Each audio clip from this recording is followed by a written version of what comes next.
Alright, so episode 4 is in the books for Critical Role Campaign 3, and honestly I don't know if Sam's ads just keep getting better or worse, or maybe both.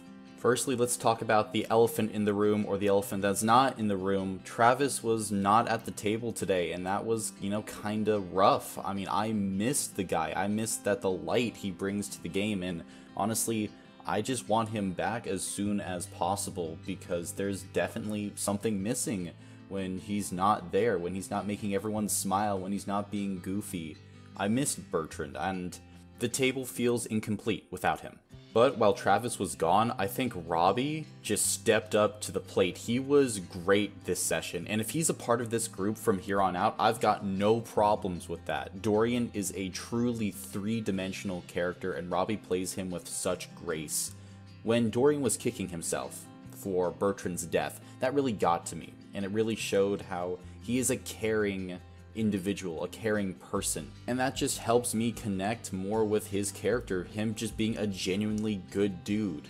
Also, him getting information out of Janaya in the episode was great. I just loved that whole scene and moment because I found it so funny, especially at the end when Imogen got involved. I mean, Robbie's just playing with the rest of the castmates so well, you would think that they've been streaming together for years. But now, kind of moving on to one of the sadder moments of the episode, Bertrand's death, and I think the death was handled really well. Finding the body was a tough moment, and I'm glad it was a slow burn to the moment. It made it all the more excruciating, but I think we just got to sit in the realization with the cast and with the characters that Bertrand is gone. What will be the reaction back in Tal'Dorei, I wonder? I hope that we'll get to witness or hear about the reactions of Vox Machina or the surviving members of them in due time, just to kind of, I don't know, get some more closure for Bertrand's story and to see how all the characters react. We all kind of knew that Bertrand was there to fulfill a role, to kind of get the story going, and he fulfilled the role and he left, but still, I miss him. And as a side note, I wanted someone to keep the Gambler's Blade as a keepsake, just so that we'll always remember Bertrand throughout this campaign. He was only with us for 3 sessions, but man, he made such a big impact on the group, despite what the other party members say. I think he did a lot for them. Now let's kind of transition to Lord E, and he was a big presence in this session again, and immediately they went to him after Bertrand's death, which I think is a good sign. They trust him. We have a true partnership going. But then we get to Lord E's message, don't travel alone. There's paranoia now in this campaign. The dwarf, or what we think is a dwarf, could come back at any time and hunt down lone party members, which is honestly kind of terrifying. And now, do I think that Matt will kill other, player characters? No, I don't think he'll do that, but what I do think he'll do is the dwarf will target NPCs if the party starts to stray, and will kind of build the threat that way. And I also think that this is such a great story decision from Matt, because now we fully understand why Lord E is so paranoid. It makes a lot of sense, because if this is just one creepy dwarf, what is the Ivory Syndicate capable of? Is the dwarf part of the Ivory Syndicate? We don't know, but after the end of the session too, it feels like paranoia is going to be a big theme in this arc and in this city. Everything could be going against them, we don't know. Drusar is a city of shadows and lies. We don't know who to trust, we don't know what's coming next, and I think that paranoia is really, it makes my experience watching these episodes better, because there's always this thought in the back of my mind like, oh no, what's coming next? Is this a trap? Can we trust this new NPC? Especially at the end of this episode, that came to the forefront and I went, yep, this paranoia that I've been feeling for a while now, it's justified. And I'm interested to see moving forward if the party will become more paranoid, and if later on in the campaign they'll have to walk that paranoia backward. And you really want to know what stoked my paranoia? That deep tunnel that they found going beneath the foundations of the inn. Did just the corrupted shade creepers make it? It was over 1,200 feet down through solid rock. That's crazy. Is there a hive down there? Because there would have to be a lot of them to make those tunnels. And if there is a hive, if they're a hive leader, who knows? I was just imagining the scene from Aliens, with the shade creepers just swarming upward around Fern and Orym, and man, I was getting really nervous the longer they stayed down there, and just the thought of the coin alerting them all and having them all rush up. God, what is down there? Like, is Drusar completely infested? That's my biggest concern, where all of these spires are just filled with shade creepers, and maybe the dwarf or whatever organization he's working for has been slowly converting them into their undead shade creeper selves. And that's terrifying because, as Matt said, like, they're a nuisance, they're everywhere. And if this threat comes from everywhere, could we be looking at a disaster level event? Because honestly, that would be a hell of a way to introduce like a main villain for this campaign, where the party is investigating these shade creepers and then all of a sudden they just start bursting out of Drusar, and it is an event that spreads throughout Marquette in general, where people are hearing about the fall of Drusar as this darkness is rising up from beneath. And they're just descending into madness. And you know what? That's kind of ironic, because they were sponsored by Descent this session. I wonder if that was intentional by Matt, where he was just waiting and holding off on this particular beat until they got this sponsor, or how long did he know in advance? I don't know. The one thing I do know, though, is I would not go down there to get Fresh Cut Grass's coin, because that feels like a death trap.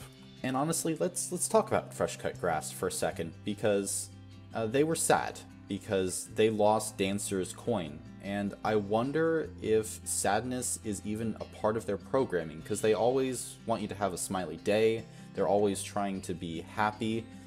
And I wonder if sadness is going against their programming. Is this a forced happiness from Fresh Cut Grass? Are they supposed to just be a general companion? Just the laughy, funny, goofy Fresh Cut Grass?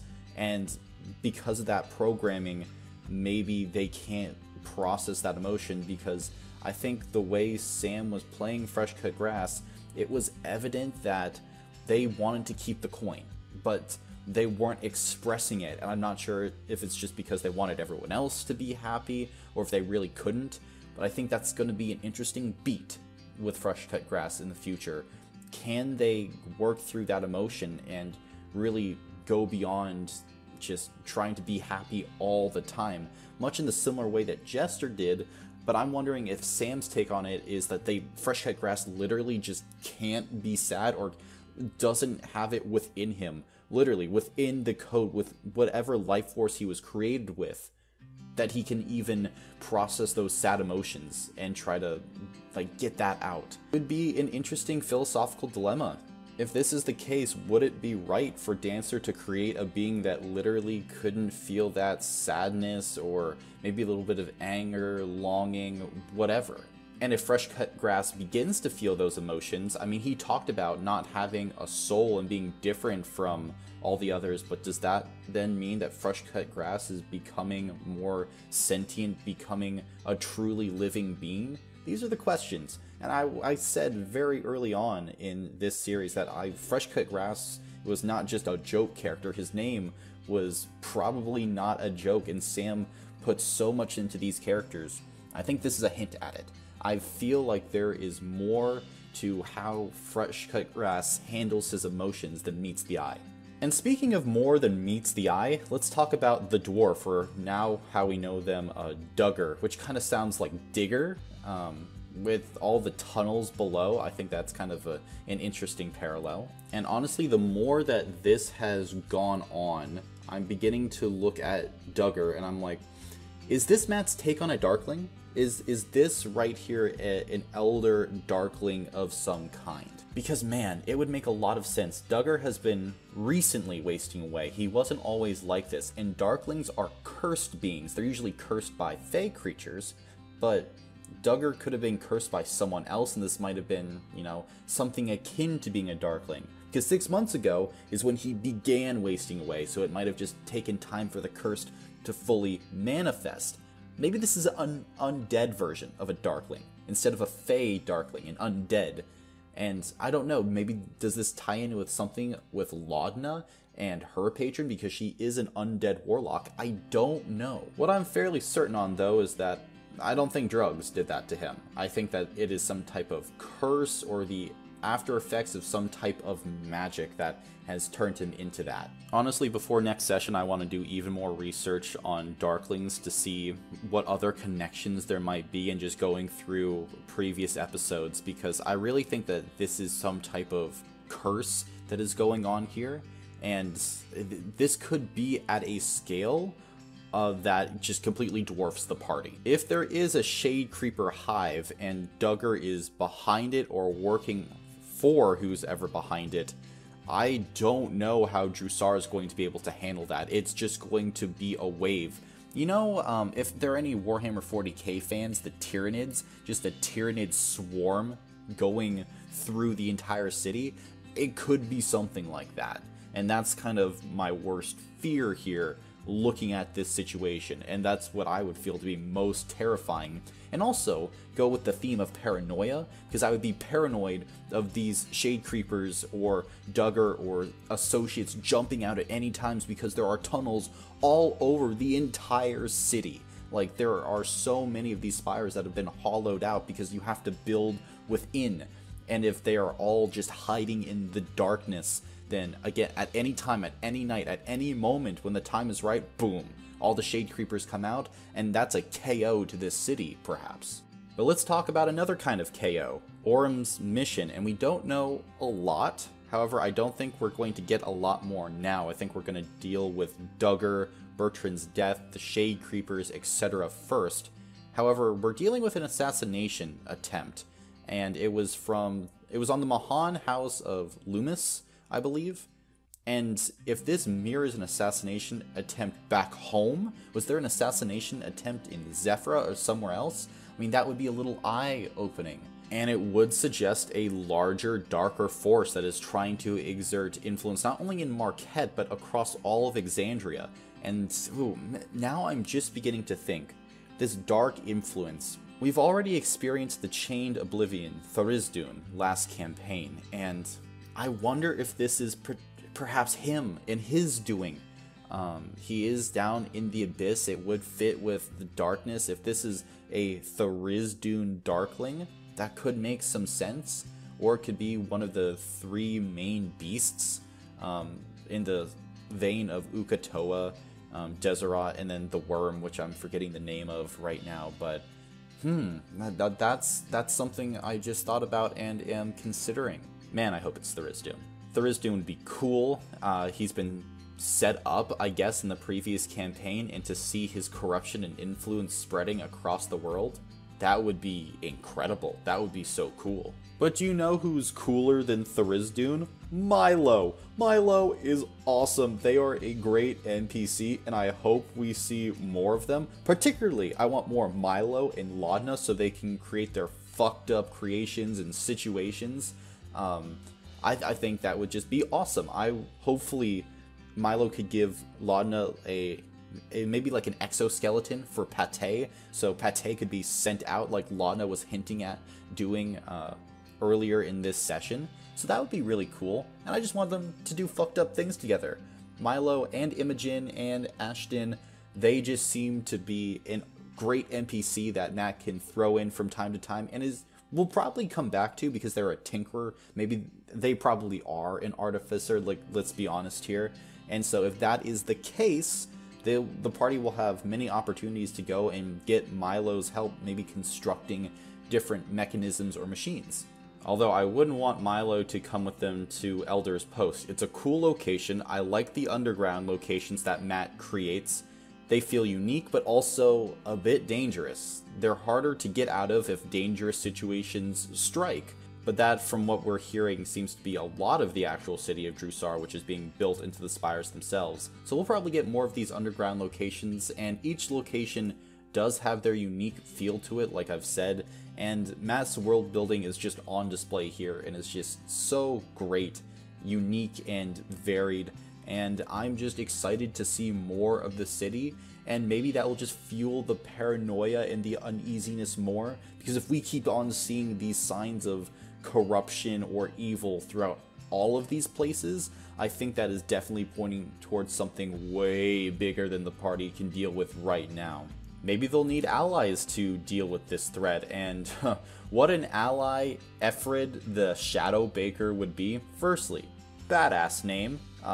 Look upon the work of the Shadow Baker. I mean, Matt's line delivery here is fantastic. The Shadow Baker is fantastic. He doesn't sell pies.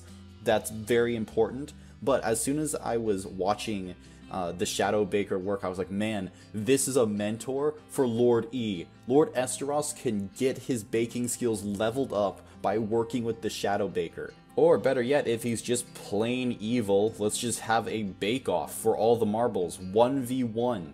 In all seriousness, he's cool. I think we'll probably see more of him later. He's a dealer of information, but he could also be a traitor because he walked the party into a trap.